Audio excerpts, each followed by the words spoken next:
السلام عليكم ورحمة الله وبركاته دمان ولا سوماليد ملك استاجوكتان وانيغو معلي شريف فيديوغان إن شاء الله تعالى وحن إنو كلا وداقي دونا أرن آد أمور غبضا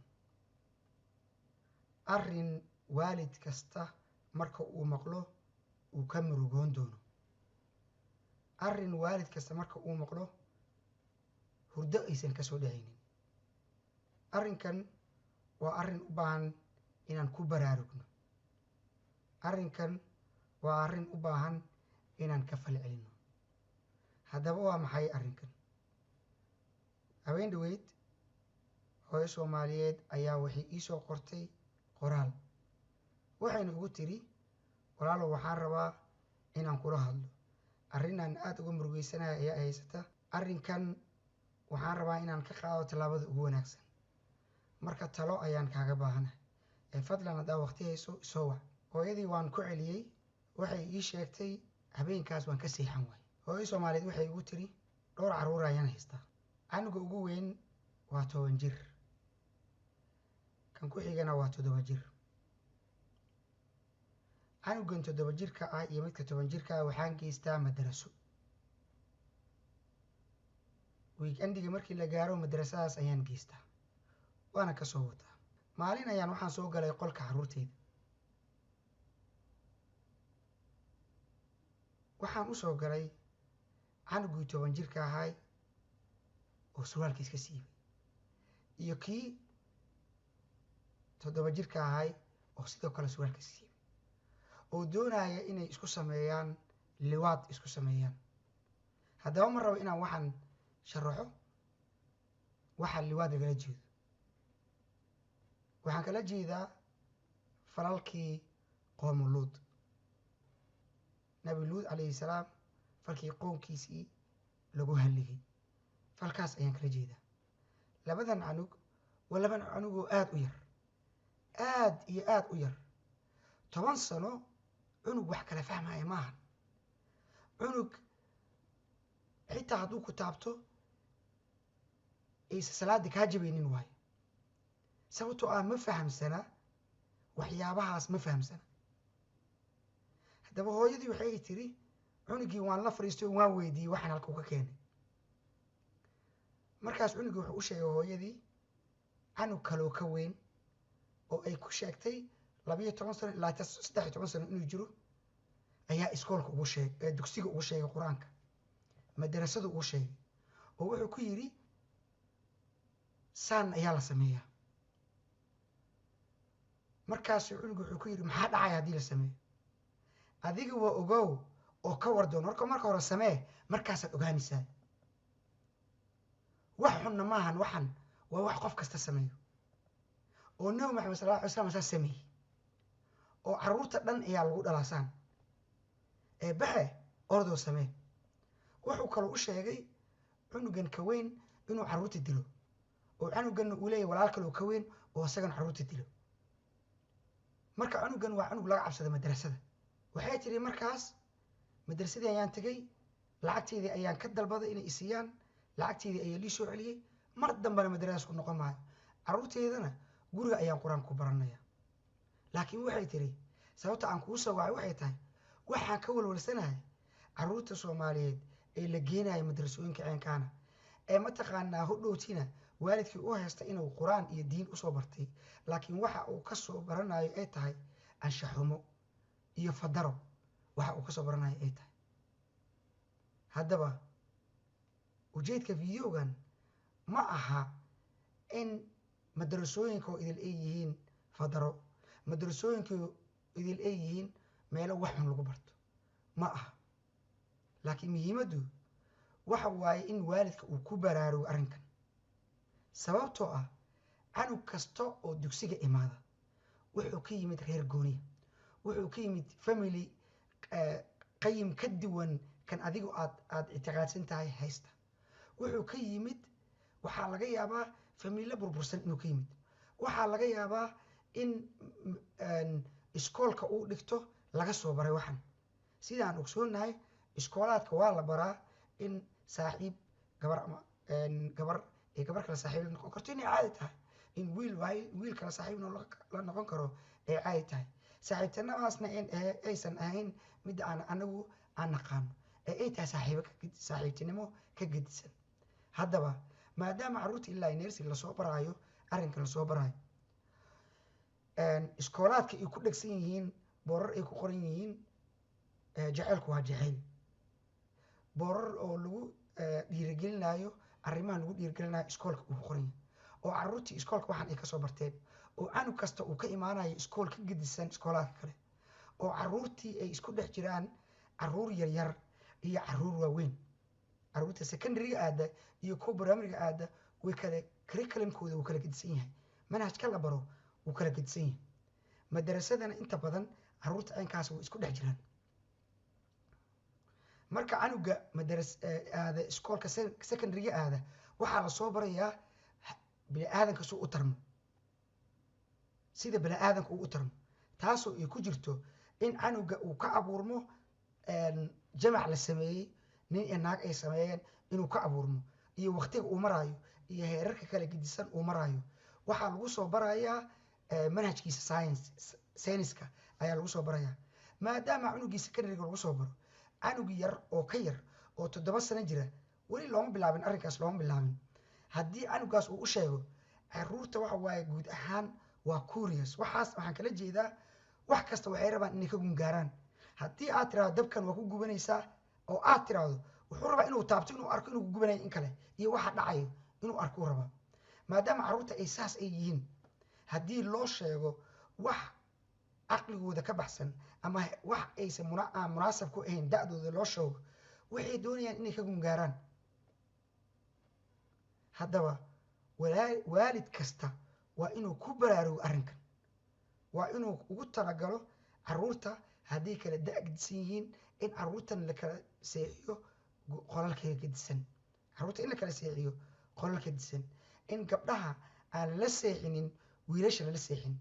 oo gabdhahana qol loo raadiyo wiilashana qol loo raadiyo diinta islaamkana saas ayayna baraysaa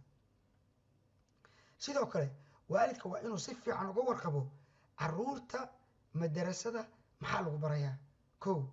madarasada ma leedahay safeguarding procedure ma leedahay process la raaco oo carruurta lagu hubinayo ammaankooda waxaan kala jeedaa ammaankooda inta iskoolka ay joogaan qof ma la joogaa waqti kasta markii bareeg ay ku jiraan carruurta qof weyn ma la joogaa meeshaas oo meeshaas xaadir ma ku yahay oo carruurta isha ma ku hayaa wax kastoo ay samaynayaan isha ma lagu hayaa carruurta iskool kasta waddankan ingiriiska waxaa sharci ah in macallimiinta iyo qof kasta oo ka shaqeeya iskoolka tababar ayaa loo sameeyaa sanad kasta waa maxay tababarkaas waxaa loo sameynaya waxa waaye sidii ay ku hubin lahaayeen carruurtaas ay keerkooda ah carruurtaas ayaga ay waxbarayaan sidii ay ku hubin lahaayeen ammaankooda ammaankooda waa maxay ammaanka ay ilaalinayaan waa 4 qaybood waxay ka ilaalinayaan physical abuse carruurta in la dilo wax lagu dhifto waxay ka ilaalinayaan psychological abuse in carruurta lagu qeyliyo oraah wax xun lagu yiraahdo waxay ka ilaalinayaan verbal emotional abuse and emotional abuse in macnaha psychology ahaan emotional ahaan shucuur ahaan carruurta wax khaldan loogu sameeyo waxay ka ilaalinayaan in carruurta loo dhaarto loo hanjabo waxay ka ilaalinayaan carruurta in waxyaabo